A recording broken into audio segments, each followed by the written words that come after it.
मित्रों, मैं आप सभी को यहाँ पर अलिफ लैला अरबियन नाइट्स की हिंदी कहानियाँ सुना रहा हूँ।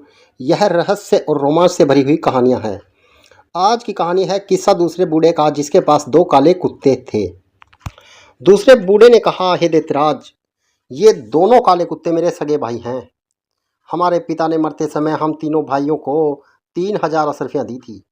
हम लोग उन मुद्राओं से व्यापार चलाने लगे। मेरे बड़े भाई को विदेशों में जाकर व्यापार करने की इच्छा हुई, सो उसने अपना सारा माल बेच डाला और जो वस्तुएं विदेशों में महंगी बिकती थी उन्हें यहाँ से खरीद कर व्यापार को चल दिया। इसके लगभग 1 वर्ष बाद मेरी दुकान पर एक भिखमंगा आकर बोला, भगवान तुम्हारा भला करे। मैंने उस पर ध्यान दिए बगैर जवाब दिया, भगवान तुम्हारा भी भला करे। उसने कहा, क्या तुमने मुझे पहचाना नहीं? मैंने उसे ध्यानपूर्वक देखा और फिर उसे गले लगाकर फूट फूट कर रोया। मैंने कहा, भैया, मैं तुम्हारी ऐसी दशा को कैसे पहचानता? फिर मैंने उसके प्रदेश के व्यापार का हाल पूछा तो उसने कहा कि मुझे इस हाल में भी देखकर क्या पूछ रहे हो? फिर मेरे जोर देने पर उसने वे सारी विपदाएं बताई जो उस पर पड़ी थी और बोला कि मैंने संक्षेप में ही तुम्हें सब बताया है। इससे अधिक विस्तार से बताऊंगा तो मेरा भी दुख बढ़ेगा और तुम्हारा भी। उनकी बातें सुनकर मैं अपने सभी काम भूल गया। मैंने उसे स्नान कराया और अच्छे वस्त्र मंगाकर उसे पहनाए। फिर मैंने अपना हिसाब देखा तो मालूम हुआ मेरे पास 6,000 रुपये हैं। मैंने 3,000 रुपये अपने भाई को देकर कहा कि तुम पिछली हानि भूल जाओ और इस 3,000 रुपये से नए सिरे से व्यापार करो। उसने रुपयों को सहज स्वीकार कर लिया और नए सिरे से व्यापार करने लगा और हम सब लोग पहले की तरह रहने लगे। कुछ दिनों बाद मेरे छोटे भाई की इच्छा हुई कि विदेश जाकर व्यापार करे। मैंने उसे बहुत मना किया, लेकिन उसने मेरी बात नहीं मानी और अपना सारा माल बाच कर वस्तुएं खरीद ली जो विदेशों में महंगी मिलती थी। फिर उसने मुझसे विदा ली और एक कारवां के साथ जो विदेश जा रहा था रवाना हो गया। 1 वर्ष के बाद मेरे बड़े भाई की तरह वह भी अपनी सारी जमा पूंजी गंवाकर फकीर बनकर मेरे पास वापस आया। मैंने बड़े भाई की तरह छोटे भाई की भी सहायता की और उस वर्ष जो 3,000 रुपये मुझे व्यापार में लाभ के रूप में मिले थे उसे दिए। वह भी नगर में एक दुकान लेकर पहले की तरह व्यापार करने लगा और सब कुछ पहले की तरह ठीक ठाक चलने लगा। कुछ समय बीता था कि मेरे दोनों भाइयों ने मुझसे कहा, हम सभी विदेश जाकर व्यापार करें।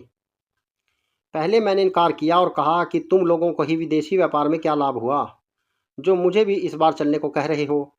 तुम दोनों मेरे साथ बहस करने लगे और कहने लगे कि कौन जाने इस बार तुम्हारे भाग्य से और तुम्हारी व्यापार बुद्धि से हम दोनों की तकदीर जाग जाए और हमारे सारे सपने पूरे हो जाएं। मैंने फिर इनकार कर दिया, लेकिन ये मेरे पीछे पड़े रहे।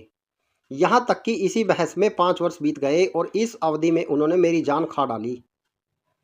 तंग आकर मैंने उनकी बात मान ली। मैंने व्यापार के लिए आवश्यक वस्तुएं मोल ले ली। उसी समय मुझे ज्ञात हुआ कि मेरे भाइयों ने मेरा दिया हुआ धन खर्च कर डाला है और उनके पास कुछ नहीं बचा। मैंने इस पर भी उनसे कुछ नहीं कहा। उस समय मेरे पास 12,000 रुपये थे। उसमें से आधा धन मैंने दोनों को दे दिया और कहा कि भाइयों, बुद्धिमानी और दूरदर्शिता इसी से है कि हम अपना आधा धन व्यापार में लगाएं और आधा अपने घर में छोड़ जाएं।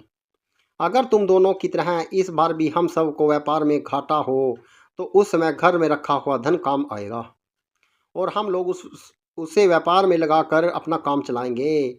मैंने उन्हें 3,000 रुपये दिए और इतनी ही राशि अपने लिए रखी और बाकी 3,000 रुपये अपने घर में एक गहरा गड्ढा खोदकर उसमें दबा दिए।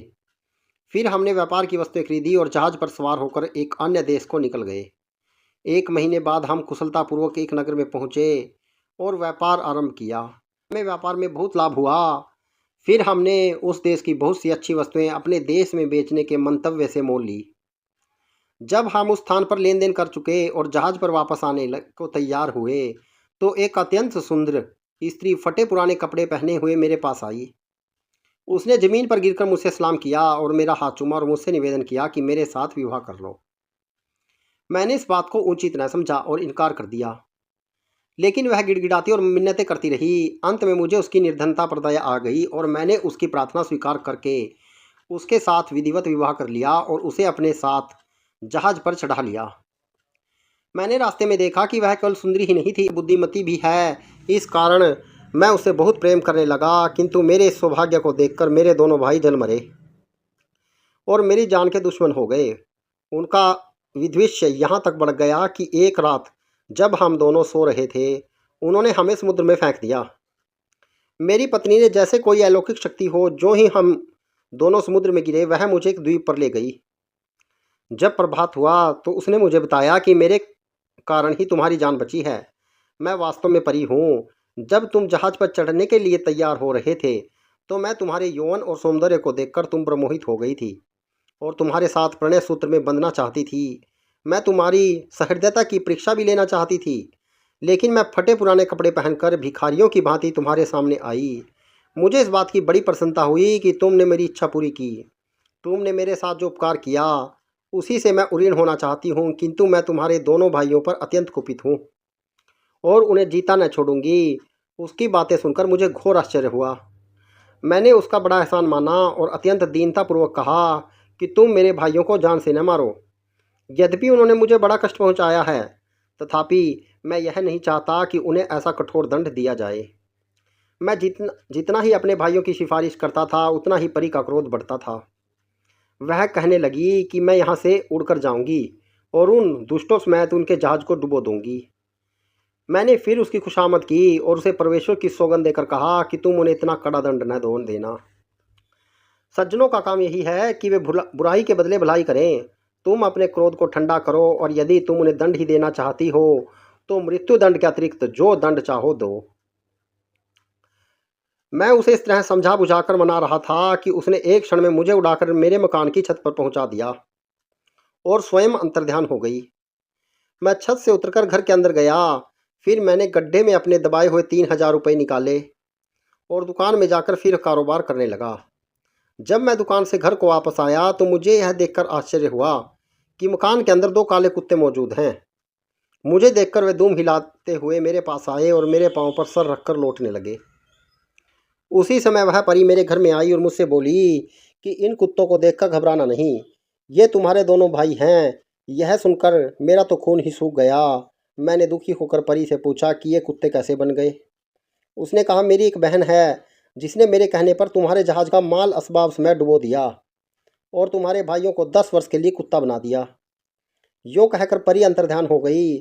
जब 10 वर्ष व्यतीत हो गए तो मैं अपने भाइयों को साथ लेकर इधर आ निकला और इस व्यापारी तथा इस हिरणी वाले वृद्ध को देखकर यहाँ रुक गया। यही मेरी कहानी है। हे दैत्यराज, आपको यह कहानी अद्भुत लगी या नहीं? दैत्य ने कहा, वास्तव में तेरी आप बीती बड़ी अद्भुत है।